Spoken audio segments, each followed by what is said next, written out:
सीटों के उपचुनाव में भारतीय जनता पार्टी और हमारे गठबंधन की बहुत बड़े अंतर से विजय हो रही है। समाजवादी पार्टी की साइकिल पंचर हो चुकी है। फॉर्मेलिटी जनता 20 तारीख को करेगी और परिणाम उसका 23 तारीख को दिखाई देगा। झारखंड और महाराष्ट्र में भी भाजपा गठबंधन की ऐतिहासिक बहुमत से सरकार बनने जा रही है।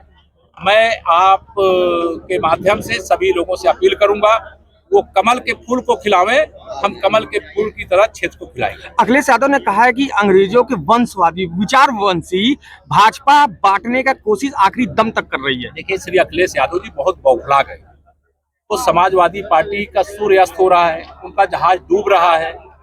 वो कोशिश कर रहे हैं कि भारतीय जनता पार्टी की सदस्यता लें, लेकिन मैंने कहा है कि उस सदस्यता लेने के लिए आपको हमारे राष्ट्रीय अध्यक्ष जेपी नड्डा जी से संपर्क करना पड़ेगा। लेकिन शर्त एक रहेगी, कोई गुंडा, कोई अपराधी, कोई माफिया, कोई दंगाई, कोई भ्रष्टाचारी नहीं लिया जाएगा। अगर वो भाजपा की सदस्यता लेने की तैयारी कर रहे हों, इतने बौखला गए हों, हार की हताशा के गर्त में इतने डूब गए हों, वैसे समाजवादी पार्टी का न वर्तमान है न भविष्य है, वो समाप्तवादी पार्टी है। प्रतियोगी परीक्षा के लिए आपने कहा है हम जमीनी हकीकत पे चुनाव लड़ते हैं और सबके आशीर्वाद के लिए प्रार्थना करते हैं। सबका साथ, सबका विकास, सबका आशीर्वाद। प्रतियोगी परीक्षा के लिए आपने कहा था कि मेरे ऊपर वही मुकदमा लादा गया और अखिलेश यादव जाके वहां पर। श्री अखिलेश यादव जी जब मुख्यमंत्री थे, हमारे प्रतियोगी छात्र आंदोलनरत थे। बहुत भ्रष्टाचार था। सपा की सरकार के समय का भ्रष्टाचार आप सब पत्रकार मित्रों से भी नहीं छिपा है। बिना पैसा दिए नौकरी प्रतिभा के आधार पर नहीं मिल सकती थी। हमारी सरकार में प्रतिभा के आधार पर नौकरी मिलती है। और हमारे प्रतियोगी छात्रों ने कहा कि हम 2 दिन में नहीं चाहते, नॉर्मलाइजेशन फार्मूला नहीं चाहते।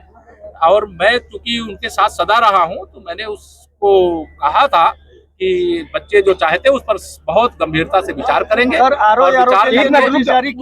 उसका भी रास्ता निकलेगा। आप विश्वास रखो। तो धरने पर बैठे हैं ना, कोई इस समय छात्र धरने पे नोटिस जारी, आपको जानकारी नहीं है, इस समय कोई छात्र धरने पे नहीं है। छात्रों को विश्वास है और यही विश्वास हमारी ताकत है। और युवाओं की उज्जवल भविष्य के साथ हम खिलवाड़ नहीं कर सकते। वो हमारे बच्चे हैं, वह देश और प्रदेश के भविष्य हैं। बहुत मेहनत करते। मैं तो प्रयाग का सांसद हूँ, वहाँ फूलपुर का रहा हूँ, इसलिए मैं उनके बीच में रहा हूँ, मैं जानता हूँ। उनके मेहनत को प्रणाम करता हूँ, उनको शुभकामना देता हूँ। जिस परीक्षा की तैयारी कर रहे हैं विनोद बिंद ने यहाँ पर मजमा विधानसभा में चुनाव चल रहा है और मुर्गा की पार्टी हो रही थी, बकरे की पार्टी हो रही थी, कौवा कान ले गया। क्या चुनाव आचार संहिता का उल्लंघन नहीं है? कौवा कान ले गया, कहाँ चक्कर में पड़े, कौन क्या खा रहा है, क्या करना मुझे मालूम भी नहीं है। आप क्या बता रहे हैं? आप चिंता न करिए, कमल खिलने जा रहे हैं।